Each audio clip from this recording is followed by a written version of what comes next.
some of you may know, started my career as a political media consultant, mostly working in Latin America. I had the misfortune of working for Democrats in the United States in the 1980s, which was not the easiest time to work for Democrats. I worked in campaigns for people like Kennedy and Mondale and John Glenn and Michael Dukakis. I could go on, poor Edgar's grimacing, remembering those days. And finally they said, Leslie, why don't you just leave the United States and go somewhere else? So I had to go down to poor Latin America, where, of course, in the 80s, so many of those countries were going Democratic for the first time. Mexico, of course, would not, Pedro, accept me because it was a little too close to home to have a gringo, but I did manage to work with the radicals in Argentina and the No campaign in Chile.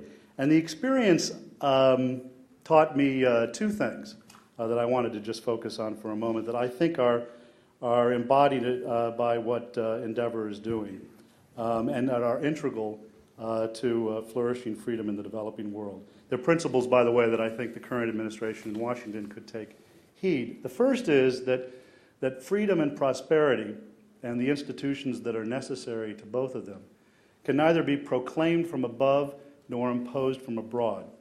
They have to be cultivated and grown as an indigenous crop. The worst mistake that we can make is assuming that we in America have all the answers, that we can just harvest a handful of political or economic crops grown here and plant them in foreign soil somehow and expect them to flourish. Endeavor's genius, I found, was that it taps into and invests in local genius. And the second principle is that a flourishing entrepreneurial society is absolutely vital, I think, and I learned this, to free political society. So while Endeavor's work begins with prosperity, as Jim Wolfenson points out, its ultimate promise really is freedom and furtherance of civil society. Those are more than just kind of platitudes for me. I saw them at work, and I saw them very importantly in Latin America, where the emergence of a vibrant and innovative and independent entrepreneurial sector made such a difference. I'm going to tell you just two quick stories that I think illustrate the point. It was about 20 years ago, Jose Luis and I were trying to figure this, in 1988, I guess, that the No campaign was taking place in Chile. You may remember that campaign was a referendum on General Pinochet. And being the American political consultant that I am, I went into it with all of the preconceived notions. I thought during this brutal regime of Pinochet, surely we should be running a campaign that plasters television and billboards and newspapers with examples of that brutality. And so we sent some folks down to work with a number of Chileans and doing some focus groups. And I can remember when Ned Kennan, who was our principal researcher at the time, came back and he said they don't want to have a negative campaign in Chile. In fact, they want to have a party. And I said, oh, how naive. How naive you are, Ned. They don't want to have a party. He said, yes, they do. They don't want to talk about the past. They want to talk about the future. They don't want to talk about this brutality. They want to celebrate democracy. And the whole campaign took on a totally different theme from that point on, and of course was successful. And the lesson, of course, in all of that is that you can't automatically impose what you may believe to be the right thing. You really need to think and understand a local dynamic before you move.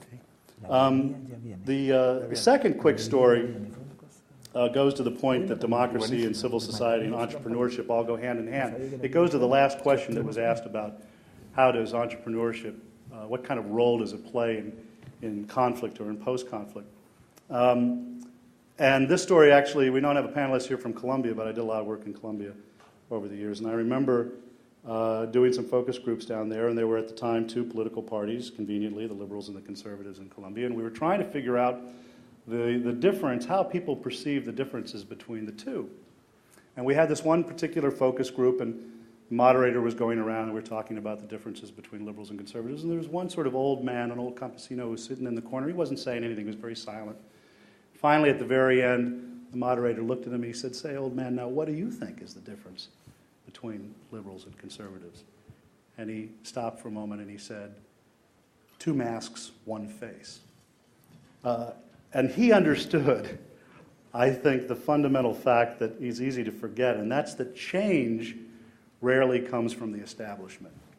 The true reform especially in young and developing democracies, percolates upwards from totally independent centers of power and influence. And that's where the entrepreneurial class comes from. And that's why authoritarian regimes dislike entrepreneurs so much. For all their rhetoric, it's not about the wealth belonging to the masses. It's that authoritarian regimes flourish by obliterating every independent tie to society and making people dependent directly on government alone. So a robust public sector, I think, is the best anecdote that we have, and high-impact entrepreneurs by hiring and employing thousands of people, and all of you who are now involved in your own countries in employing and empowering thousands of people are truly making a real difference.